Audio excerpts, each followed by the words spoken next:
Judayam bir hayajonli o'tdi. Sababi mana ko'rib turganingizdek, butun respublikamiz yoshlari bugun prezidentimiz bilan uchrashib, muloqot qilib, o'zlarining fikrlarini, takliflarini, tashabbuslarini bildirdilar. Bunda albatta farg'onalik yoshlarimiz ham judayam bir faol qatnashdilar.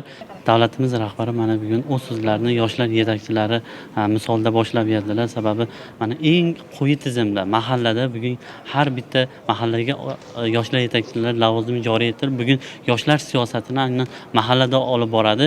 Bu tizim albatta ish berayotgani, yanada bu tizimda albatta davom ettirib yoshlar yetakchilari orqali yangi yoshlarimiz, kelajak bunyodkorlarini aynan yoshlar yetakchilari ko'makda qolishni ta'kidlab o'tdilar. Butun O'zbekiston yoshlari uchun 50 dan ortiq taklif va tashabbuslarni bildirib o'tdilar.